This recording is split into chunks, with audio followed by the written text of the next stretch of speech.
In today's video, I am going to teach you how to set up homepage on Notion. Start in Notion on the Getting Started page. From the left sidebar area, click the option to create a new page, then choose Empty Page. This gives you a clean workspace with no template, which is ideal for a simple homepage that you can customize over time. Once the empty page opens, click into the title area at the top. Before you type the name, take a moment to make the page feel like a true dashboard. Click Add Cover near the top of the page.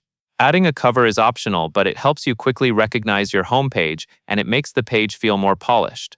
After the cover appears, you can click around the header area to adjust the look and make sure it fits your style. Next, click into the page title and type Home. Keep the title short and clear because it will show up in your sidebar and in search results.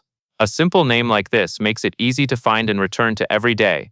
Now it is time to add something useful to the body of the page. Click in the main content area below the title, then open the block options and choose Table. This creates a simple table database right on your homepage, which is helpful for tracking tasks, notes, or anything you want to see at a glance. If you plan to use this as a navigation hub, you can later add items in the table that link out to other pages and projects. After the table is added, go back up to the top of the page and click Add Icon. Choose an icon that matches how you think about your homepage, like a house or a star. The icon shows in the Sidebar and Browser tab, so it makes your homepage faster to spot. Finally, return to the page content and add a divider block.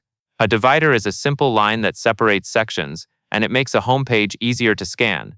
You can use it to create a clean boundary between your table and anything else you add later. That covers everything you need to know.